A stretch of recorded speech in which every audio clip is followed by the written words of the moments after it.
আসসালামু আলাইকুম প্রিয় শিক্ষার্থী বন্ধুরা, তোমরা যারা আগামীকাল সপ্তম শ্রেণী থেকে গণিত পরীক্ষায় অংশগ্রহণ করবে ষান্মাসিক মূল্যায়নে, এটি তোমাদের গণিতের মূল প্রশ্নপত্র। তো বন্ধুরা, এখানে প্রশ্নের পাশাপাশি আসলে কিভাবে উত্তরগুলো করতে হবে আমি সেটা তোমাদের নির্দেশনা দিয়ে দেবো। দেখো, এখানে কাজ 1 যে সাশ্রয়ী হই সঞ্চয় করি জোড়াই কাজের নির্দেশনা, এখানে তোমাদের নির্দেশনাগুলো দেওয়া হয়েছে। দেখো যে ধরো তোমার বাসার জন্য একটি পড়ার টেবিল বানানোর চিন্তা করেছো। টেবিলটির বিশেষ বৈশিষ্ট্য হচ্ছে এর দৈর্ঘ্য ও প্রস্থ সমান হবে। টেবিলটি বানানোর খরচ তুমি তোমার প্রতি মাসের হাত খরচের টাকা থেকে সঞ্চয় করার মাধ্যমে সংগ্রহ করার সিদ্ধান্ত নিয়েছো। সঞ্চয়ের ক্ষেত্রে শর্ত হলো প্রথম মাসে যত টাকা সঞ্চয় করবে দ্বিতীয় মাসে ঠিক তত গুণ। অর্থাৎ ব্যাপারটা এরকম, ধরো তুমি প্রথম মাসে 10 টাকা সঞ্চয় করবে, তাহলে দ্বিতীয় মাসে তত গুণ, তার মানে কি 10 গুণ, অর্থাৎ দ্বিতীয় মাসে তোমার কিন্তু 100 টাকা সঞ্চয় করতে হবে।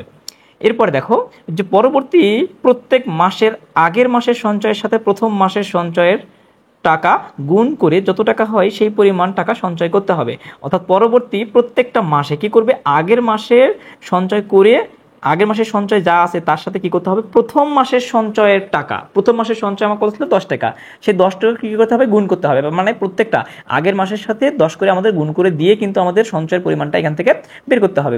তো বন্ধুরা, এই নির্দেশনায় তোমরা অবশ্যই এখানে কাজটা করে নেবে। আচ্ছা, আমি এখানে তোমাদের আর সম্পূর্ণ পড়ছি না, অবশ্যই আমি তোমাদের জন্য একটা উত্তরমালা নিয়ে হাজির হব এবং সেখানে আমি অবশ্যই খাতায় লিখে দেওয়ার উত্তর চেষ্টা করব। তাই অবশ্যই আমার সাথে থাকার অনুরোধ রইল। আর যদি তোমাদের এখনও আমার চ্যানেলটিকে সাবস্ক্রাইব করে না থাকো, তাহলে তোমাদেরকে আমি সাজেস্ট করবো বা রিকোয়েস্ট করবো অবশ্যই চ্যানেলটিকে সাবস্ক্রাইব করে বেল নোটিফিকেশন অন করে রাখবে। দেখো বন্ধুরা, এখানে তোমাদের এবার প্রত্যেকে নিজের খাতায় নিচের প্রশ্নের উত্তরগুলো লিখে রাখো। এখানে তোমাদের কিছু উত্তর দেওয়া হয়েছে, এখানে উত্তরগুলো তোমাদের লিখে রাখতে হবে।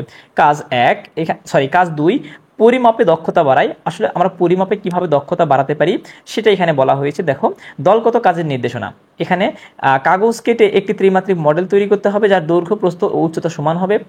দলগতভাবে কাজটির পরিকল্পনা করো এবং সবাই মিলে মডেলটি তৈরি করো। এটা আসলে তোমাদের নিজেই করতে পারবে, এটা আসলে আমার দেখানোর কিছু নাই, তোমরা অবশ্যই এখান থেকে নিজে করার চেষ্টা করবে।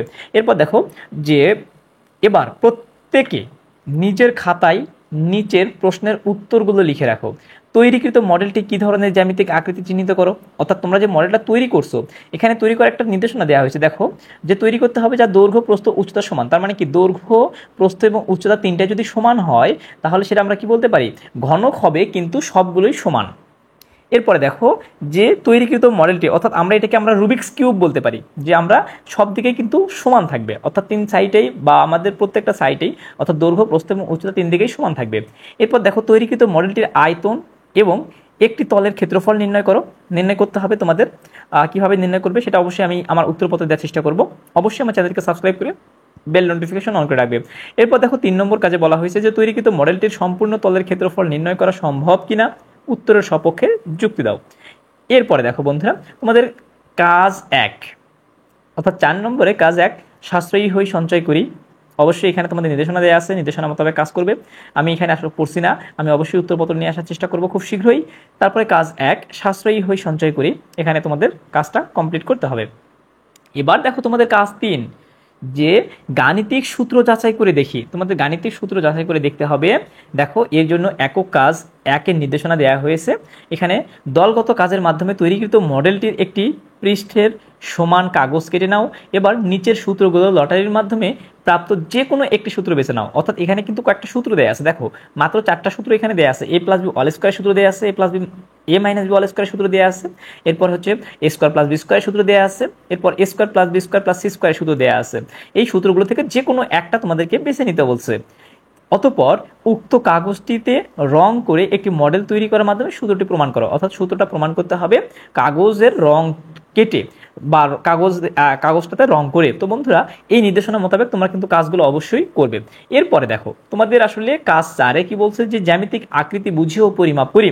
এখানে একক কাজ 2-এর নির্দেশনা, A4 সাইজের অথবা আয়তাকৃতির 1 টুকরা কাগজ নাও। এরপরে বলছে কাগজটি কর্ণ বরাবর কেটে 2 অংশে ভাগ করো, অংশগুলোতে কোণ চিহ্নিত করো। তো বন্ধুরা, এগুলো আসলে আমি উত্তরপত্র দেয়াতে আসলে এগুলো কিছু না, এটা তোমাদের আসলে নিজেরাই তোমরা করতে পারবে।